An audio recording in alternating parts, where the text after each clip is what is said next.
Okay, praise the lord சபையார்களே. மீண்டும் உங்களை ஆன்லைன் ஜூம் மூலியமாக ஆராதனையை சந்திக்க நான் கர்த்தருக்கு ஸ்தோத்திரம் செலுத்துகிறேன். நம்ம 2 நாளாக விடாத மழை பெய்ததுனால அநேக இடத்துல கிளாங் வேலையிலேயே பயங்கரமான வெள்ளத்தில் பாதிக்கப்பட்டோம். பாஸ்டரோட வீட்டோட நேற்று தினத்தில் ஒரு 7 இன்ச்சு தண்ணி ஏறிடுச்சு. முக்கியமாக நம்ம மேரு வட்டாரத்தில் உள்ள சபையார்கள் வீடுகளும் எல்லாம் பாதிக்கப்பட்டது.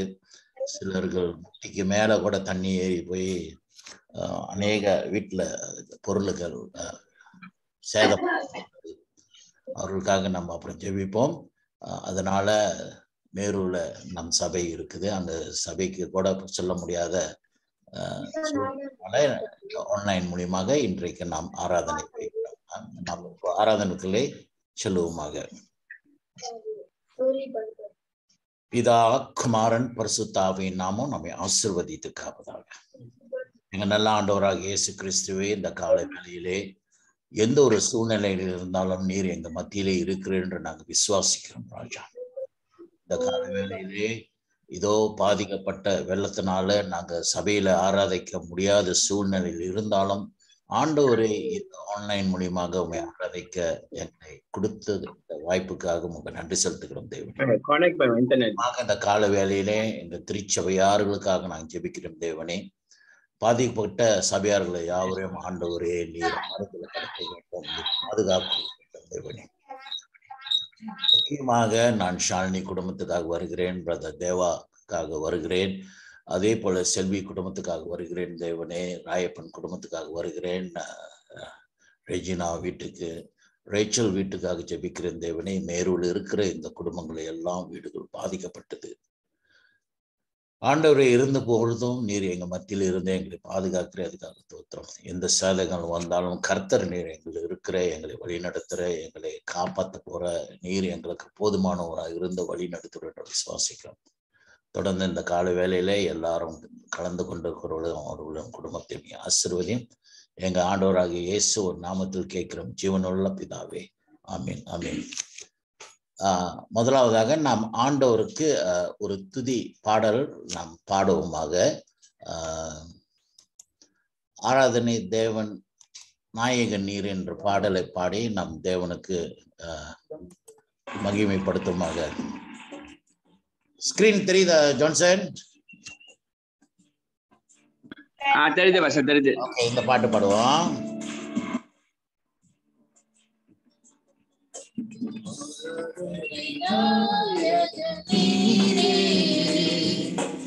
ஆராதனை வேந்தனும் நீரே,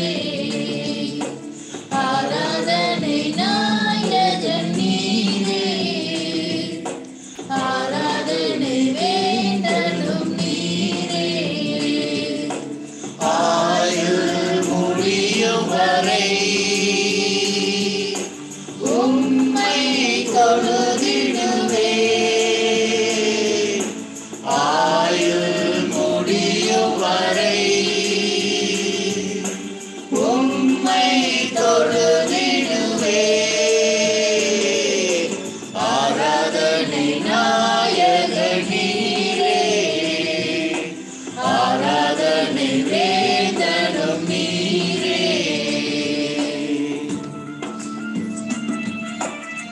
ஆண்டவரே, 1000 சிறந்தவர் நீர் ஆண்டவரே.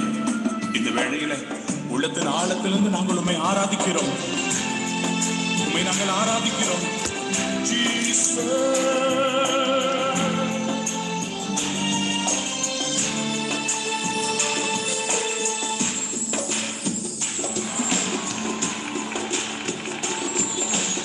ஆயிரம் பேர்களில் சிறந்தோ ஆண்டவரே சுனிவே, ஆயிரம் பேர்களில் சிறந்தோ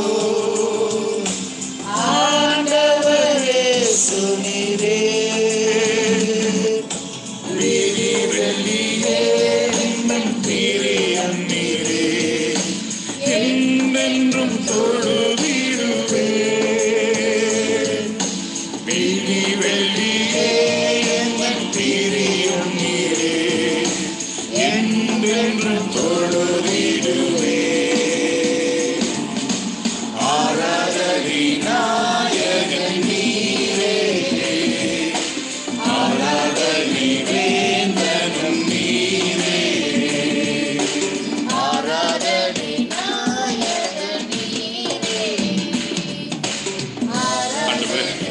சிறு பிராயம் முதற்கொண்டு இந்த நாள் வரையில எங்களை கரம் பிடித்து தூக்கி வந்தீரே, உம்முடைய தோள்களிலே சுமந்து கொண்டு வந்தீரே, உமக்கு நன்றி ஆண்டவரே.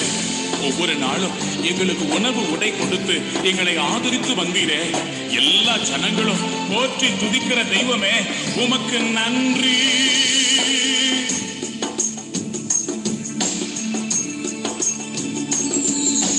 மாந்தர்கள் போற்றிடும் தெய்வம், மகிமையின் தேவனீரே.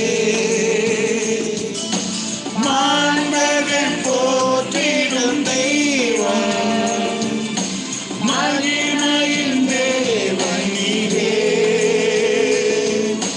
முழங்கால் யாவுமில் முழங்கிடுமே, மகிழ்வுடன் துதித்திடவே.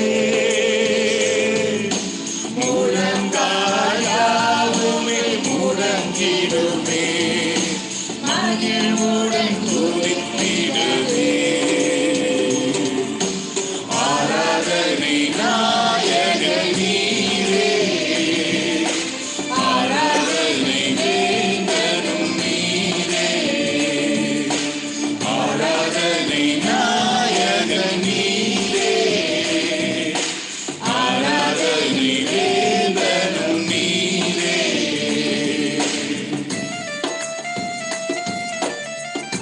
முடிவில்லாத ராஜ்யத்தை அருள திரும்பவும் வருவேன் என்று சொன்னீரே. ஆண்டவரே, பரலோகத்திலே உண்மையல்லாமல் வேற எங்களுக்கு யார் உண்டு அப்பா? இந்த பூலோகத்திலும் நீர்தான் எங்கள் நம்பிக்கை ஆண்டவரே. நீர் திரும்பி வர காத்திருக்கிறோம். நீர் வாரும் ஆண்டவரே, நீர் சீக்கிரம் வாரும் ஆண்டவரே.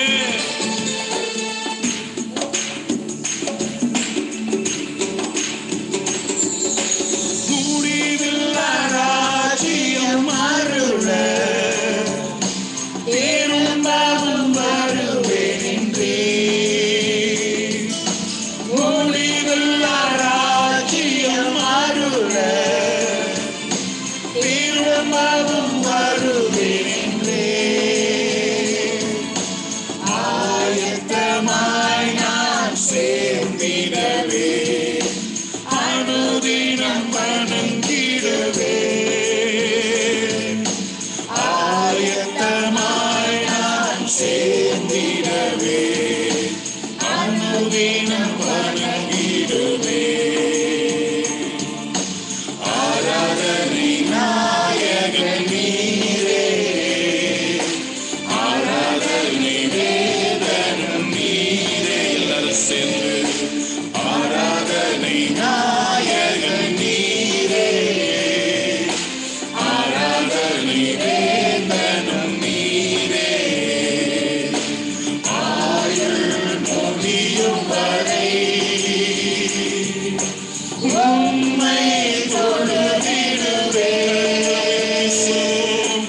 ஆயுள் முடியும் வரை உம்மை தொழுதிடுவே. ஆராதனை நாயகன் நீரே, ஆராதனை வேந்தனும் நீரே. ஆராதனை நாயகன் நீரே, ஆராதனை வேந்தனும் நீரே.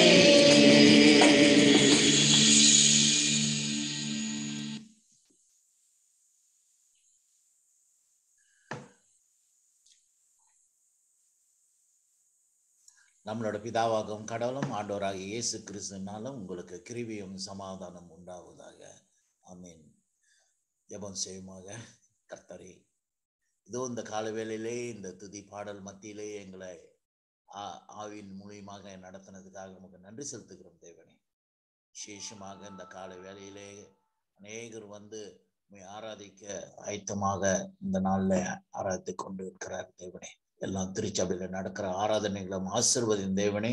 முக்கியமாக இந்த கல்லாம் வட்டாரத்துல உள்ள எல்லா திருச்சபைகளும் எல்லா பிள்ளைகளையும் ஆசீர்வதியும் தேவனே. இந்த பயங்கரமான வெள்ளத்தினால பாதிக்கப்பட்ட குடும்பங்களை நீ ஆறுதல் படுத்தும்படியாக நான் வேண்டிக் கொள்கிறேன் தேவனே. சூழ்நிலைகள் தொடர்ந்து எங்களை மாற்றும் தேவனே. இடைவிடாத இந்த மழையை ஆண்டவரே நீ நிறுத்தி நல்ல ஒரு வானொலி எங்களை கொடுத்து நடத்தும் தேவனே. தொடர்ந்து பாதிக்கப்பட்ட குடும்பத்தில் எல்லாத்தையும் நீ பாதுகாத்து கொள்ளும் தேவனே. இந்த ஆராதனையும் சமூகத்தில் வைக்கிறோம். இப்போது உன்னோட பிரசங்கத்துக்கு நாங்கள் போக போகிறோம். அடியரை மறைத்து நீ பேசும் வார்த்தைகள் நீ வெளிப்படுத்தும் தேவனே. கேட்கிறவர்கள் காது உள்ளவன் கேட்கப்படுவான் என்று சொல்வது போல இவர்களும் செவிகள் திறந்து இந்த வார்த்தைகள் முக்கியமாக அறிந்து கொள்ள நீர் இவர்களுக்கு ஞானத்தை கொடுத்தேவனே. என் ஆண்டவராகிய இயேசுவின் நாமத்தில் இது நான் கேட்டு ஜெபிக்கிறேன், ஜீவனுள்ள பிதாவே. ஆமீன், ஆமீன், ஆமீன். அல்லேலூயா. ஆண்டவர் நல்லவர். இந்த கால வேளையிலே நம்ம மத்தியிலே வாசம் பண்ணி கொண்டிருந்த தேவன் அவர் பெரியவராக இருக்கிறார். ஒருபோதும் நம்மளை கைவிடாத தேவன் நம் ஆண்டவராகிய இயேசு. இப்போது நாம் பிரசங்கத்துக்குள்ளே செல்வோமாக. இன்றைக்கு பிரசங்கத்தின் தலைப்பு The Lord is near at hand. அப்படின்னாக்கா தேவன் வருகின் சமீபமாக இருக்குது, கையின் எட்டின் அளவுக்கு at hand, அவ்வளவு நெருங்கி இருக்குது ஆண்டவரோட இரண்டாம் வருகை. ஆக இன்றைக்கு ஃபோர்த் சண்டே இன் அட்வென்ட், கிறிஸ்துவின் வருகின் 4வது ஞாயிறு. இன்றைக்கு நாம் கொளுத்துகின்ற சப்போஸ் சபையில் இருந்தாக்கா இன்றைக்கு 4வது கேண்டல் நாம் கொளுத்திருப்போம். அது பர்பிள் கேண்டலாக இருக்கும். அது அந்த 4வது கேண்டலோட அடையாளம் சமாதானத்தை குறித்து. It is about peace. ஆக ஆண்டவர் இந்த பூமிக்கு சமாதானம் உண்டாக வேண்டும்ன்றதுக்காக தான் அவர் இந்த பூமிக்கு வந்தார். பூமியில் உள்ள எல்லாரும் காப்பாற்றப்பட வேண்டும். அவர் திரும்பி போகும்போது கூட ஆண்டவர் சொன்னார், என்னோட சமாதானம் உங்களுக்கு நான் வைத்து போகிறேன், என் சமாதானத்திலே உங்களுக்கு சந்தோஷம் உண்டாகும். ஆக கிறிஸ்து பிரியமானவர்களே, இந்த 4வது கேண்டல் அந்த சமாதானம் தொடர்ந்து நம்ம வாழ்க்கையிலே, நம்ம தேசத்திலே, நம்ம குடும்பத்தை பத்திலே, சபையிலே இது நடக்கும் என்று நாம் விசுவாசிக்கிறோம். முதலாவதாக நம்ம லூக்கா 1ஆம் அதிகாரம் வசனம் 30 33 வரைக்கும் நாம் வாசியோம்.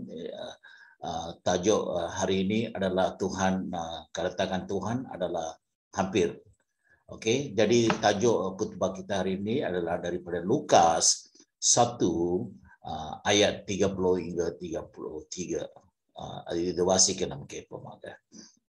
தேவதூதன் அவளை நோக்கி, மரியாளே, பயப்படாதே. Jadi ya, apa yang kata 30 itu, malaikat berkata kepada Maria, jangan takut Maria, engkau telah diredai, bermaknanya berkenan oleh Tuhan Allah. 31. நீ தேவனிடத்தில் கிருபை பெற்றவளாய் இருப்பாய். அப்ப அந்த தேவதூதன் மரியா கிட்ட சொல்றான், நீ தேவனிடத்தில் கிருபை பெற்றிருக்கிற. அப்ப நீ அந்த மரியாள்ன்றது கிருபை பெற்றவளாக யாருக்குமே இந்த ஒரு கிருபை கிடைக்காது. ஆண்டவராக மரியாதை தேர்ந்தெடுத்திருக்கிறார். எதனால் மரியாதை தேர்ந்தெடுத்திருக்கிறாள்னாக்கா, நீ கர்ப்பவதியாக ஆக போற, பரிசுத்த ஆவியான் மூலியமாக நீ கர்ப்பவதி ஆக போற. அப்ப நீ கர்ப்பம் ஆன பிறகு நீ அந்த பிள்ளையை பெற்றெடுக்கும் போது தொடர்ந்து வசி, இதோ நீ கர்ப்பவதி ஆகி ஒரு குமாரனை பெறுவாய், அவருக்கு இயேசு என்று பெயர் இடுவாயாக. Jadi malaikat itu berkata kepada Maria bahwa engkau akan hamil dan akan melahirkan seorang anak lelaki. Jadi kamu hendaklah menamakan dia Yesus. தொடர்ந்து அவர் பெரியவராய் இருப்பார், உன்னதமானவருடைய குமாரன் எனப்படுவார். கர்த்தராகிய தேவன் அவருடைய பிதாவாகிய தாவீதின் சிங்காசனத்தை அவருக்கு கொடுப்பார். அப்ப இயேசு கிறிஸ்து பெற்றெடுத்த அந்த இயேசு கிறிஸ்து ஒரு சாதாரணமான ஒரு குழந்தை அல்ல. அவன் ஒரு பெரிய குமாரனை. Dia yang dilahirkan, anak itu akan menjadi mulia dan dia akan digelarkan sebagai anak Allah. தேவனோட குமாரன் என்று அவன் தெரிந்து கொள்ளப்படுவான். Jadi dan dia adalah maha tinggi, உயர்ந்தவன், மேலானவன். Jadi Allah akan mengurniakan takhta Daud kepadanya. அப்படின்னா தாவீது வம்சத்திலிருந்து வருகின்ற இந்த தேவகுமாரன். ஏன்னா தாவீதுக்கு ஆண்டவர் உன்னோட வம்சம், இந்த ராஜாவின் வம்சம் அழியாது. அப்ப இந்த ராஜா தாவீது இறந்த பிறகு சோலமன் அப்படி அநேக ராஜாக்கள் வருகிறார்கள். கடைசியாக அந்த ராஜா தான் இயேசு கிறிஸ்து. தாவீதின் வம்சத்திலிருந்து வந்த அந்த ராஜ்யத்தை ஆள போற தாவீது வம்சத்தில் உள்ள இயேசு கிறிஸ்து தான் அந்த ராஜா ஆனவர். தொடர்ந்து அவர் யாக்கோப்பின் குடும்பத்தாரை என்றென்றைக்கும் அரசாளுவார், அவருடைய ராஜ்யத்துக்கு முடிவு வராது என்றான். அவரோட ராஜ்யத்துக்கு முடிவு வராது. ஏன்னா தாவீது வம்சத்துல வந்து யாக்கோப் வம்சத்துல வந்து அப்படி அந்த அந்த அந்த ஜெனரேஷன் பாருங்க, அவர் ஆள்கின்றுவார், ராஜாவாக ஆள்கின்றுவார், முடிவே இல்லையா அந்த ஆழ்வு. அப்ப இயேசு கிறிஸ்து 2ஆம் வரைக்கும் அந்த ராஜாவின் வம்சம் முடிவில்லை. ஆக கிறிஸ்து பிரியமானவர்களே, அதுதான் நம் Yesus Kristus. Jadi kerajaan ini akan diterajui oleh Yesus Kristus karena ini adalah takhta daripada Yakub, David, seterusnya. Jadi apa yang Tuhan telah difirmankan kini berlaku.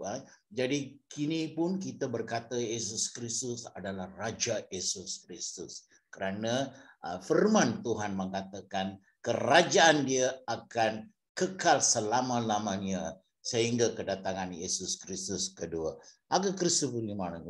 Berita baik kelahiran Yesus Kristus di bumi ini untuk menyelamatkan kita daripada hukuman dosa yang telah ini telah dikenangkan kepada Maria. Apa? Maria மூலமாக இந்த நற்செய்தி நம்மளுக்கு கொடுக்கப்பட்டிருக்கு.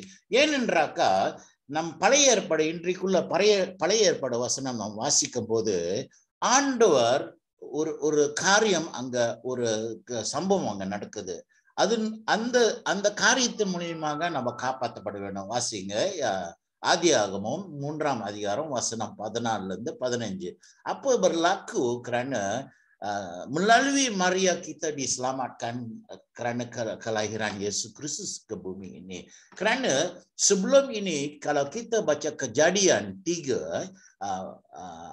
ayat 14 dan 15, Tuhan telah murka dan memberi satu arahan yang keras, yaitu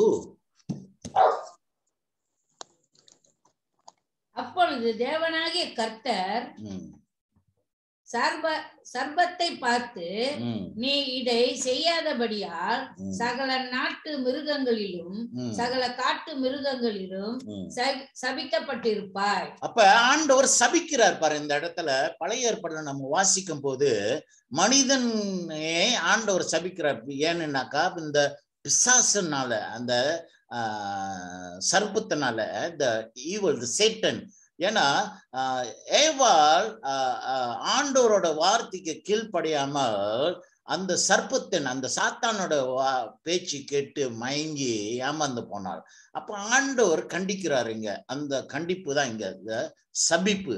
அந்த சபிப்பு தான் இங்க என்ன சபிக்கிறாரு? நீ உன் வயிற்றினால் நகர்ந்து உயிரோடு இருக்கும் நாளெல்லாம் மண்ணை தின்பாய். Apa Andor sambil maka Tuhan berfirman kepada ular itu kerana dia telah Eva tidak mengikut apa yang perintah Tuhan tu, kerana dia dengar kepada arahan ular itu, syaitan itu. Jadi disebabkan itu perbuatan engkau, kamu akan dikutuk. Jadi Tuhan bersumpah kepada syaitan itu bahwa dia akan menjalar dengan perutnya dan dia akan makan debu tanah seumur hidupnya. Ini adalah satu hukuman yang Tuhan telah beri kepada syaitan itu. சபிக்கப்பட்டது. வாழ்நாள் முழுதும் நீ வந்து மண்ணு தான் திம்பன்ட்டு அந்த சபிப்பு. தொடர்ந்து உனக்கும் ஸ்திரீக்கும் உன் விந்துக்கும் அவள் விந்துக்கும் பகை keturunan. Apa jadi dengan hukuman ini engkau dengan perempuan maknanya Eva akan berlaku satu permusuhan, yaitu daripada keturunanmu dengan keturunannya. Keturunan ini akan merumuhkan kepalamu dan kamu akan dirumuhkan முடிச்சா வாசி. பகை உண்டாக்குவேன், பகை உண்டாக்குவேன், அவர் உன் தலையை நசுக்குவார், நீ அவர் குதிங்காலை நசுக்குவாய் என்றார். அப்ப இந்த ஒரு சபிப்பு ஆண்டவரானவர் மனிதனுக்கு, பிசாசுக்கு கொடுத்த சபிப்பு மனிதனுக்கும் பாதிக்கப்பட்டது. இன்றைக்கு இந்த சபிப்பு, இந்த கேர்ஸ்ல இருந்து நம்ம காப்பாற்றப்பட வேண்டும். இந்த சபிப்பு வாழ்நாள் முழுதும் இருக்காதபடிக்காக தான் ஆண்டவர் இந்த பூமிக்கு மரியாள் மூலியமாக இயேசு கிறிஸ்து இந்த பூமிக்கு வந்தார். நம்மளை அந்த சபிப்பு, அந்த பாவத்திலிருந்து காப்பாற்றப்படுவார். Oleh kerana kita kena diselamatkan daripada dosa-dosa dan sumpah yang telah Tuhan bagikan kepada Ewal dan Saitan itu, ia tidak akan berterusan. Jadi untuk menyelamatkan manusia daripada dosa ini, Tuhan melalui Maria telah melahirkan anaknya ke bumi ini untuk menyelamatkan kita daripada segala dosanya. ஆக ஆண்டவர் மரியாள் மூலியமாக நம்ம இந்த புதிய ஏற்பாடு நம்ம வாசிக்கப்பட்ட அது பார்க்கிறோம். மரியாள் மூலியமாக ஆண்டவர் இயேசு கிறிஸ்து இந்த பூமிக்கு அனுப்பி மனிதன் இந்த சாபத்துல நிரந்தரமாக இருக்கக்கூடாது, இந்த பாவம் சாபத்துல நிரந்தரமாக இருக்கக்கூடாதுன்றதுக்காக மரியாள் இந்த பூமிக்கு அனுப்பி இயேசு கிறிஸ்து மூலியமாக நம்ம பாவங்களை எல்லாம் இயேசு தன் மேல சுமந்து கொண்டார். அதுதான் நம்ம பார்க்கிறோம் அந்த சிலுவையின் காட்சி. மனிதன் காப்பாற்றப்பட வேண்டும். யார் ஒருவன் என்னை விசுவாசிக்கிறான், அதான் யோவான் 3:16 சொல்ற, those who believe me, யார் என்னை விசுவாசிக்கிறானோ அவன் அழியக்கூடாது, he should not perish, அவன் அழிய. Jadi sesiapa yang kita baca di Yohanes 3:16, jadi sesiapa yang percaya kepada saya, dia tidak boleh dibinasa kerana dia percaya kepada Yesus Kristus. Jadi yang percaya kepada Yesus Kristus akan selamatkan daripada dosa dia dan dia akan dibawa ke pemerintahan Tuhan. அவன் பூமியில அழியக்கூடாது. அதனால ஆண்டவர் இயேசு கிறிஸ்து மனிதனோட பாவத்தை தன் மேல சுமந்து சிலுவிலே நம்மளுக்காக மரித்தார் ஆண்டவராக இயேசு கிறிஸ்து. ஏனென்றால் நம்ம பரலோகத்துக்குள்ள போக வேண்டும், நம்ம நரகத்துக்கு போகக்கூடாது.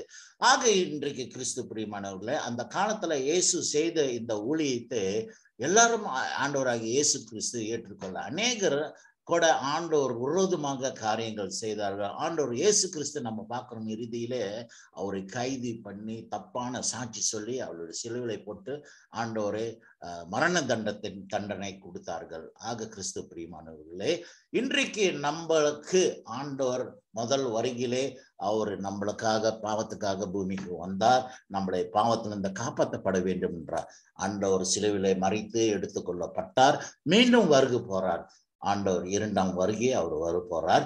ஆக இந்த இரண்டாம் வருகைக்குள்ளே நாமளும் ஆண்டவரை விசுவாசிக்க வேண்டும்.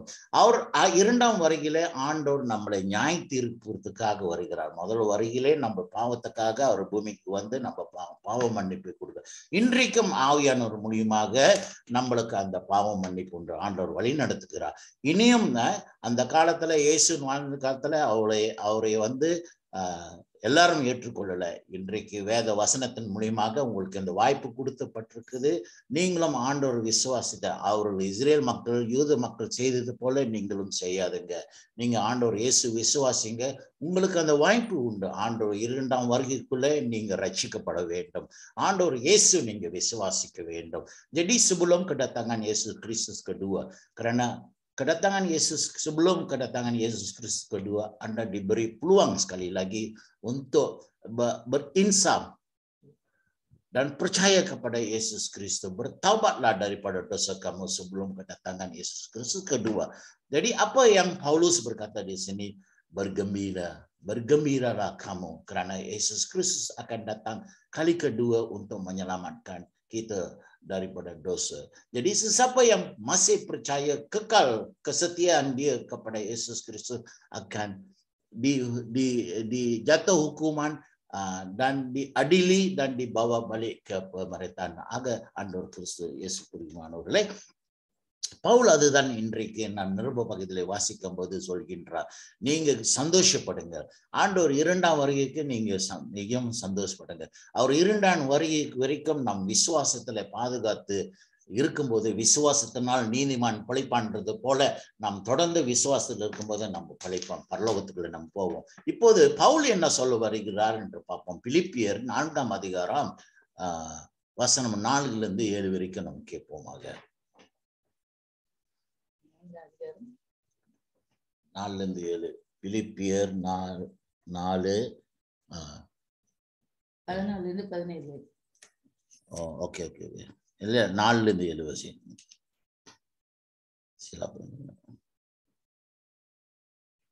கர்த்தருக்குள் எப்பொழுதும் சந்தோஷமாய் இருங்கள். கர்த்தருக்குள் எப்போதும் சந்தோஷமா, இதுதான் பவுல் சொல்றாரு பாருங்க.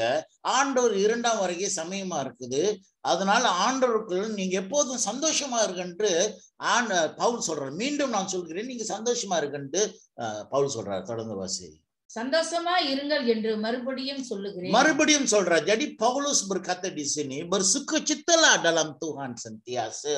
Ku katakan lagi sekali ya, bersukacitalah kamu dalam Tuhan Yesus Kristus. Karena Tuhan Yesus Kristus akan kembali kali kedua untuk mengadili kita dan membawa kita, sesiapa yang percaya kepada Yesus Kristus akan dibawa kembali ke pemerintahan Tuhan. தொடர்ந்து உங்கள் சாந்த குணம் எல்லா மனுஷருக்கும் தெரிந்திருப்பதாக.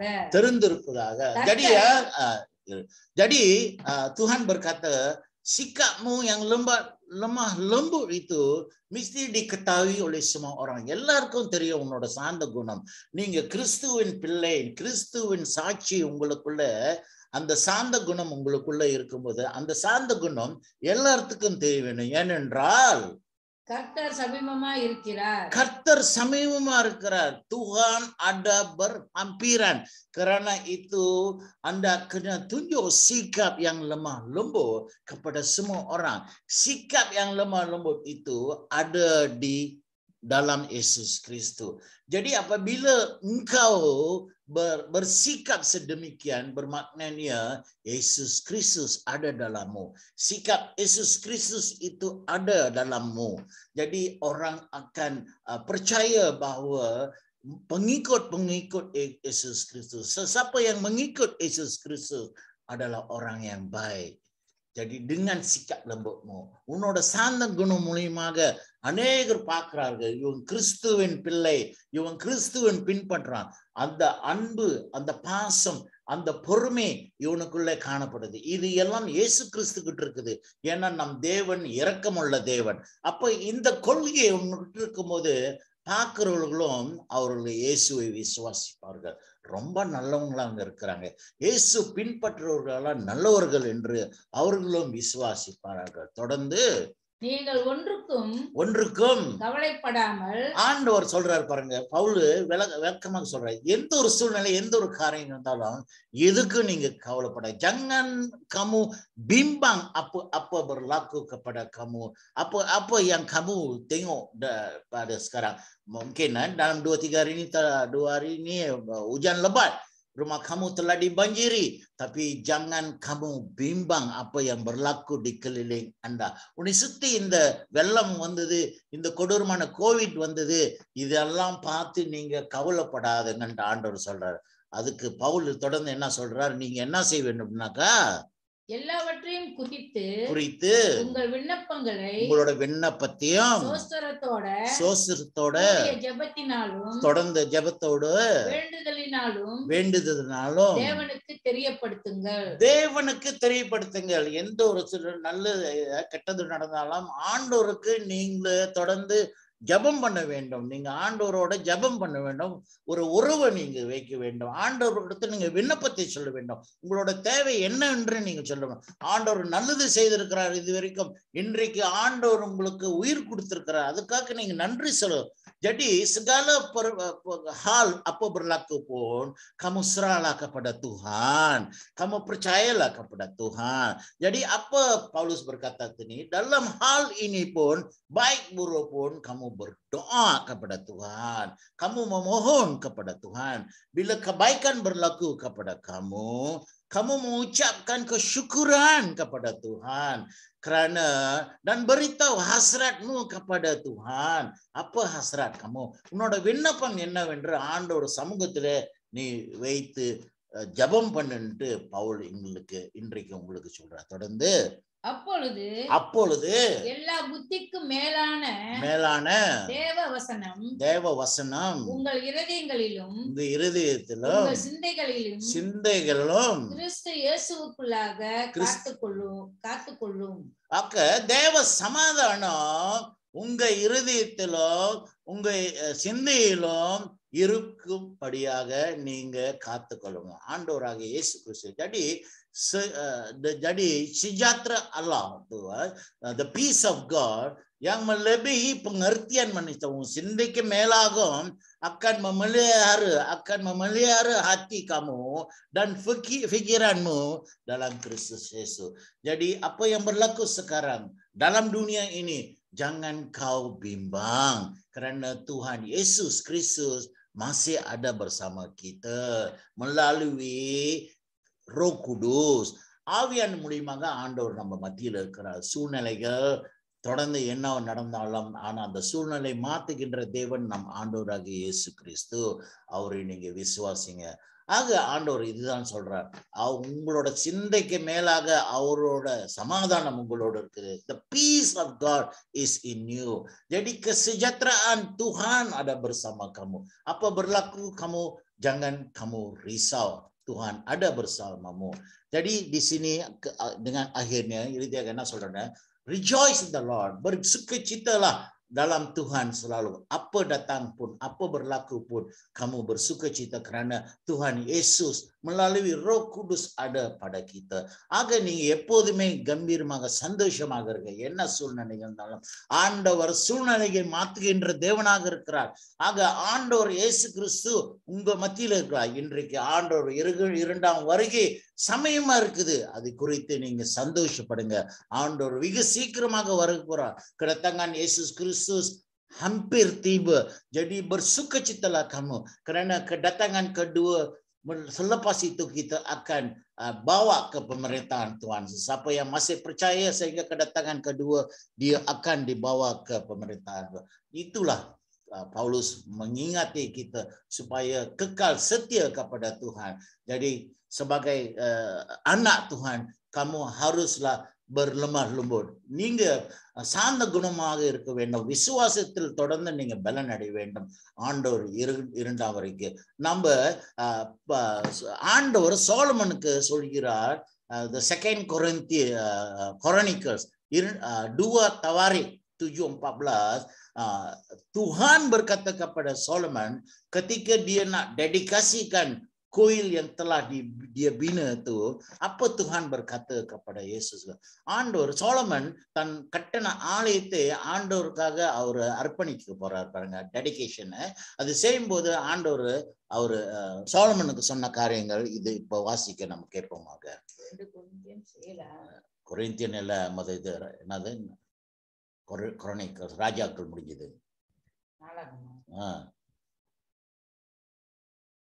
Jadi apa Tuhan berkata di 2 Tawarik 7:14 itu adalah kepada semua umatku yang dipanggil atas namaku, merendahkan diri, berdoa, mencari wajahku dan paling daripada jalan jahat, maka aku akan mendengar daripada syurga, akan mengampunkan dosa mereka serta memulihkan negeri mereka. Wasi அன்று ராத்திரியிலே தேவன் சாலமனுக்கு தரிசனமாகி நீ விரும்புகிறதை என்னிடத்தில் கேள் என்றார்.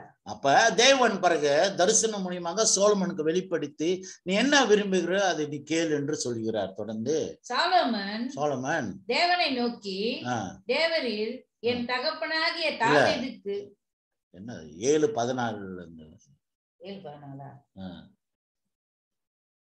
சரி 7:14 சாலமன் ரதங்களையும் குதிரை வீரரையும் சேர்த்தான்.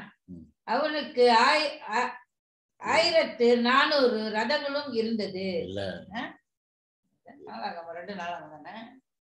அதான் நான் கேட்டேன், ராஜாக்கு முடிஞ்சது நாளாகமான்ட்டு. எது 7வது அதிகாரமா?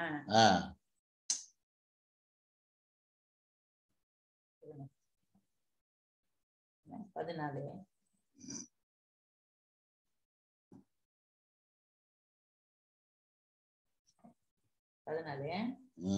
என் நாமம் தரிக்கப்பட்ட என் ஜனங்கள் தாங்களை தாழ்த்தி ஜெபம் பண்ணி என் முகத்தை தேடி தாங்கள் பொல்லாத வழிகளை விட்டு திரும்பினால் அப்பொழுது பரலோகத்தில் இருந்த நான் கேட்டு அவர்கள் பாவத்தை மன்னித்து அவர்கள் சேதத்துக்கு மோசத்தை கொடுப்பேன், அவர்கள் தேசத்துக்கு சேமத்தை கொடுப்பேன். அப்ப ஆண்டவர் சொல்றாரு பாருங்க, சோலமனுக்கு இது சொல்றாரு. அப்ப நீங்க தாழ்மைப்பட வேண்டும். ஆண்டவர் தாழ்மையோட நீங்க பொறுமையோட ஆக்கப்பட அல்ல.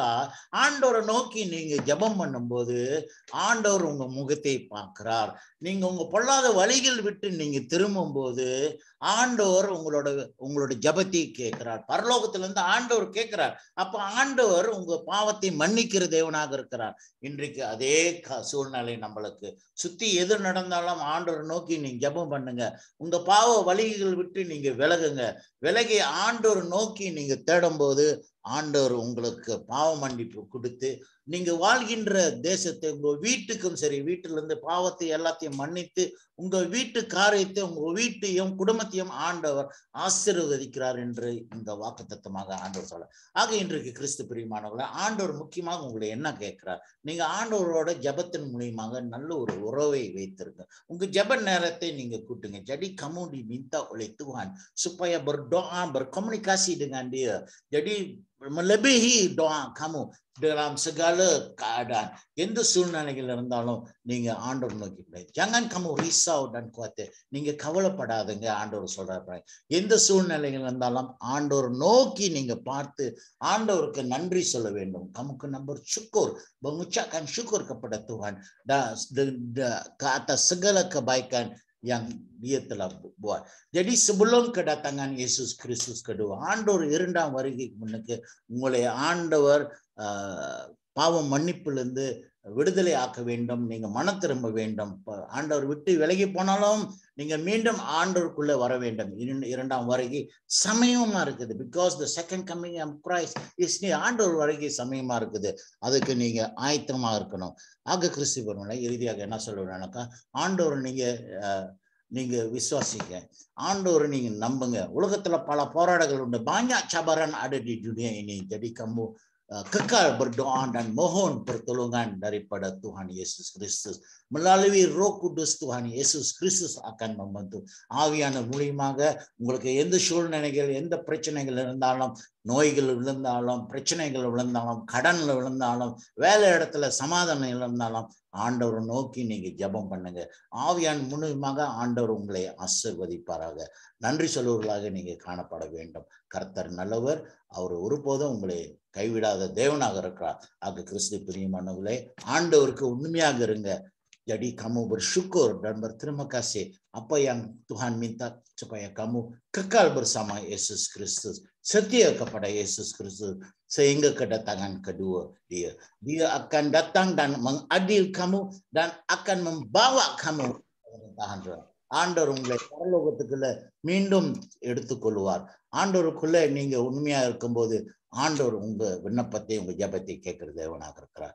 ஆக கிறிஸ்து பிரியமானவர்களே, ஆண்டவரை நம்புங்க. விசுவாசத்தினால் நீதிமான் பிடிப்பான். ஏனென்றால் ஆண்டவர் வருகை கையின் அளவு, at hand, the coming of Christ. உங்களையும் குடும்பத்தின் தேவன் ஆசீர்வதிப்பாராக. ஜெபம் செய்யுமாக. Let us pray. நல்ல தேவனாக இந்த கொடுத்த நீ வார்த்தைக்காக உங்க நன்றி செலுத்துகிறோம் தேவனே. தொடர்ந்து இந்த வார்த்தையின் பிரகாரம் உங்களோட வருகையின் சமயமா இருக்குது. அது வரைக்கும் நாங்க சந்தோஷமாக இருக்கணும் என்ற பவுல் சொன்னது பிரகாரம் நாங்களும் என் குடும்பம் உன்னை விசுவாசிக்கிறோம் தேவனே. உங்களோட இரண்டாம் வருகைக்கு நாங்க சந்தோஷமாக காத்து கொண்டிருக்கிறோம் தேவனே.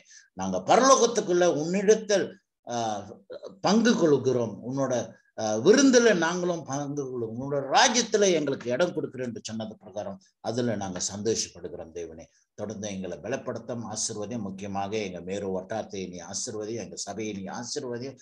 பாதிக்கப்பட்ட குடும்பங்கள், ஷாலினி குடும்பம், தொடர்ந்து தேவாவோட குடும்பம், சிஸ்டர் செல்வியின் குடும்பம், ராயப்பன் குடும்பம், தொடர்ந்து ரெஜினா, ரேச்சல் குடும்பம், இந்த மேரு வட்டாரத்துல பாதிக்கப்பட்ட இந்த குடும்பத்தை எல்லாத்தையும் நீ காத்துக்கொள்ளும். தொடர்ந்து ஜான்சன் குடும்பத்தை நீ ஆசீர்வதியும், அவர் வீட்டையும் அவரோட வாகனத்தையும் அவர் செய்கின்ற வேலையும் நீ பாதுகாத்து கொள்ளும். பிள்ளைகளை நீ ஆசீர்வதியும். தொடர்ந்து எங்க சபையார்களை யாவரும் குடும்பமாக எல்லாத்தையும் நீ ஆசீர்வதியும். இந்த காலை வேலையிலே நீ போதுமானவராக இருந்து இந்த சூழ்நிலைகளிலிருந்து எங்களை காத்த, கொடூரமான நோய்கள், கொரோனால இருந்தும் இந்த கொடூரமான பொல்லாத வெள்ளத்திலிருந்தும் எங்களை பாதுகாத்து கொள்ளும். நஷ்டங்கள் இனி எதுவும் வராதபடி ஆண்டவரே எங்களை பாதுகாக்கும். முக்கியமாக ஸ்ரீமூடா பகுதிக்காக ஜெபிக்கிறோம், பொட்லைன் பகுதியில் வாழ்கின்ற மக்களுக்காக ஜெபிக்கிறோம். இந்த வேலையில ஸ்ரீமூடால அதிகமாக வீடுகள் பாதிக்கப்பட்ட அநேகர் அந்த வெள்ளத்தினால் பாதிக்கப்பட்ட, ஆண்டவரை நீ தயவு செய்து உன்னோட பிரசன்னம் அங்கு இருக்கும்படியாக எல்லாத்தையும் நீ காப்பாற்றி வழி நடத்தும். முக்கியமாக எங்க திருச்சபையின் ஊழியங்களும் ஆசீர்வதியும். வருகின்ற எங்களோட கிறிஸ்துமஸ் பண்டிகையின் ஆராதனைகளும் ஆசீர்வதியும், நிகழ்ச்சியும் நீ ஆசீர்வதியும். எந்த ஒரு சேதங்கள், நஷ்டங்கள், மோசங்கள் வராதபடி நல்லோராக எங்களுக்கு இருந்து நீ பாதுகாத்துக் கொள்ளும். நாங்களும் மற்றவர்களும் நல்ல ஒரு சாட்சியாக இருக்க நீ உதவசியம். தேவனே, தொடர்ந்து இந்த காலை வேளையிலே இந்த ஆராதனைக்காக நன்றி செலுத்துகிறோம். கர்த்தராக இயேசு நாமத்தை ஜெபிக்கிறோம் ஜீவனுள்ள பிதாவே, ஆமேன், ஆமேன். ஆண்டவரோட ஜெபத்தை சொல்லுவோம். பரமண்டலத்தில் இருக்க